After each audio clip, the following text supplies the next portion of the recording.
V nekem trenutku sem začutil neustavljivo željo, da bi ukaze superračunalnika povozil s svojimi. Kot racionalni znanstvenik sem bil vedno obseden z nadzorom. Po več poskusih naprezanja možganov mi je naposled uspelo nemogoče. Motor sem z nepredstavljivo hitrostjo usmeril na samotno poljsko pot in upal, da se bom s tem izognil nadzoru prometnih biometričnih sledilnikov. Omotičen od prevlade in navala adrenalina sem drvel proti gozdu. Čutil sem svobodo. Hitrost se je povečevala, kamenje je v loku letelo izpod koles, motor je hrumel in za mano se je dvigal siv obrak prahu. Toda nenadoma sta me začeli plašiti naraščajoča hitrost in slutnja, da bom spet ostal brez nadzora. Tudi dejstvo, da upravljanje motorja prepuščam izključno refleksom svojega telesa, me je prepričalo o naivnosti odločitve in nezrelosti tega dejanja. Na srečo sem bil v življenju vedno nekoliko pred časom in ugotovil sem, da še znam trezno razmišljati. Ko sem opazoval cestno ogledalo, sem velel motorju, naj ustavi. Pogledal sem se v zrcalo.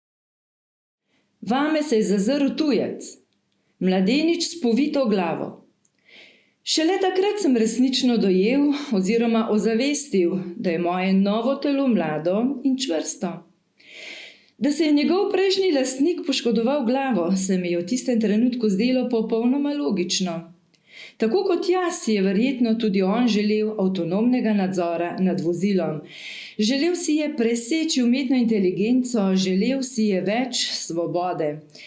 In to mu je za kratek čas tudi uspelo. Predvidevam pa, da se mu ni uspelo pravočasno ustaviti.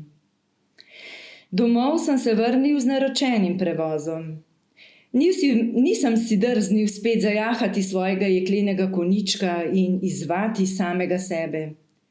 Možgane izkušenega starca v mladem telesu so premamili obeti novopodarjenega življenja. Vedel sem, da imajo superračunalniki svoje omejitve, saj sem jih kot izkušen znanstvenik pomagal ustvarjati. Vedel sem tudi, da umetna inteligenca samodejno razvija in izboljšuje samo sebe, ter da bodo računalniki že kmalu postali tako razviti, da jih človek s svojo omejeno inteligenco ne bo več zmogel dohajati.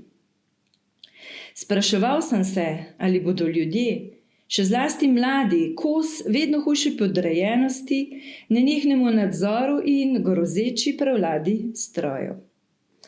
Pozneje se je izkazalo, da so bile moje vprašanja še kako umestna, saj se je število prometnih nesreč iz leta v leto povečevalo. Politiki so črno statistiko sprva pripisovali lažni propagandi. Skupino sodelavcev v razvojnem oddelku raziskovalnega inštituta, kjer sem bil zaposlen kot vodja projektov, sem do upokojitve kot dejaven znanstvenik in borec za človekove pravice deloval proti prevladi tehnologije nad človekom. In to je bilo v nasprotju z vsem, v kar sem verjel in kar sem počel v mladosti.